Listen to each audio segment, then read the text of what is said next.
Hello and welcome back, everybody. Today we're going to cover the beginnings of meteorology and starting with the concept of the atmosphere itself. The atmosphere contains oxygen and the other gases that most living things need to thrive.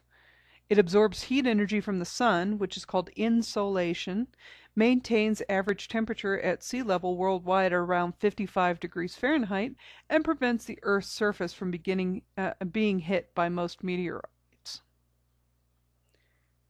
Meteorology is the scientific field of investigation regarding the atmosphere and the changes it undergoes. Earth's atmosphere is made up of nitrogen, oxygen, carbon dioxide, water vapor, and many other gases, as well as particles of liquids and solids. An important element for all living organisms is nitrogen, and it is used by the organisms for making DNA and proteins. Nitrogen exists as a diatomic gas in the atmosphere, so it exists as N2. Oxygen is used by plants and animals to release the energy from food molecules. It is an important element in making organic compounds, and in the atmosphere it also exists in two forms. One is a diatomic gas, or O2, and also as a three-atom molecule, O3, or ozone.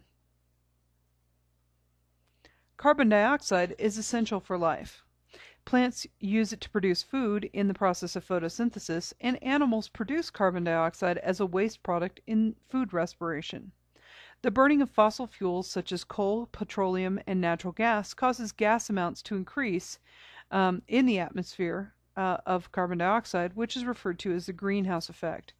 Remember that carbon dioxide isn't the only greenhouse gas, though.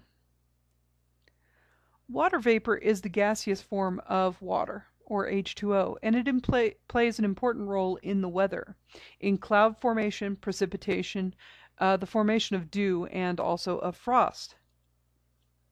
Particulates in the atmosphere are microscopic pieces of dust, smoke, and sea salt spray. It acts as water magnets, also called condensation nuclei, for cloud formation and precipitation. There is a column of air above you all of the time. Air is made of molecules of gases, and therefore air has mass. The weight of the air in the atmosphere causes air pressure. Air pressure is dependent on elevation above sea level. At sea level, the air pressure is equal to 14.7 pounds per square inch, but at higher elevations the air pressure is lower than that because there is less total air above you. Air pressure can change from day to day and is an early indicator of changes in the weather. The instrument we use to measure air pressure is called the barometer. There are two types, mercury and aneroid. Mercury barometers were invented in 1643 by Torricelli, who was a student of Galileo. It consists of a glass tube sealed at one end and inverted into a dish of mercury. Air pressure will push down on the surface of the mercury in the dish, causing the mercury in the tube to rise. This is known as Pascal's principle. A decrease in air pressure causes the mercury in the tube to go down, and usually a decrease in air pressure means that weather changes are coming, usually storms. Aneroid barometers, however, means without air. Aneroid means without air. It consists of a metal chamber in which most of the air has been removed. It is connected to a wall of the chamber in a coiled spring and a needle indicator, and functions essentially just like the mercury barometer, although it is safer. In the U.S., air pressure is commonly measured in inches, how many inches of mercury rises in the glass tube of a mercury barometer. In most other countries, they use centimeters. Meteorologists use a unit also called a millibar, which is a measure of air pressure. Normal average air pressure at sea level is 29.92 inches of mercury. A decreasing air pressure usually indicates changing or stormy conditions, and rising air pressure usually indicates fair sunny weather. With higher elevations above sea level, the air pressure decreases because the density of air decreases as altitude increases above sea level. Sea level air has more gas molecules in each cubic meter of air than the air at the top of a mountain. That's also what people refer to as being thinner air. The layers of the atmosphere are classified according to changes in their temperature. This graph shows how temperature in the atmosphere changes with altitude, and you can see that there is quite a big change when you go from one layer of the atmosphere to the next. The lowest layer is called the troposphere. Tropo means turning or changing in Greek. It contains most of the mass of the atmosphere and is location of most of the weather events and of air pollution.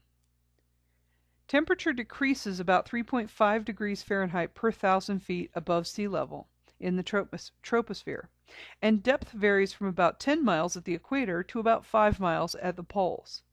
At the top of the troposphere, the temperature of the air levels off, and this area is called the tropopause. The troposphere contains 75% of all the atmospheric gases. The next layer is the stratosphere. Strato means to layer or spread out. It extends up an average height of about 30 miles and contains the ozone that absorbs the ultraviolet light from the sun. So this is the ozone layer everybody talks about being worried about. The absorbed ultraviolet causes an increase in temperature, and temperature also levels off at the top of the stratosphere at an area called the stratopause.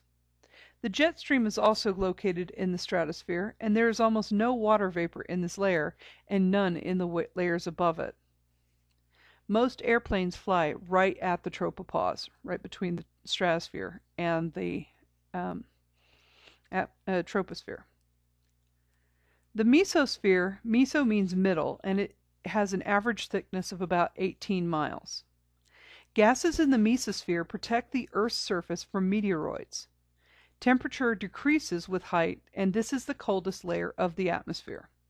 The temperature will level off in the upper mesosphere called the mesopause. The thermosphere means, thermo means heat, and it is the temperature that heats up to about 3,200 degrees Fahrenheit. Sunlight striking nitrogen and oxygen molecules here cause increased movement, which is converted into heat energy. This layer is only 0.001% as dense as the air at sea level, however, and it extends from about 50 miles above the sea surface out to space, and there is no outer limit of the thermosphere. The ionosphere extends upward approximately 250 miles. Gas molecules become electrically charged because they lose electrons and form ions. Radio waves will bounce off of these ions and back to the Earth's surfaces to transmit radio signals further. Because of the sun's energy during the day, the ions are too charged, and this can cause lots of radio static. At night, however, when it is cooler and the ions aren't moving as much, you get a much clearer signal on the AM radio bands. These ions also produce visible light, which is seen as the auroras. The auroras in the northern hemisphere are called the aurora borealis, and the ones in the southern hemisphere are called the aurora australis. The exosphere extends outward into space for thousands of miles, and is composed mostly of hydrogen and helium atoms. There is no clear boundary between the exosphere and space, and once you've reached the exosphere, you're considered to be in outer space and outside of the atmosphere.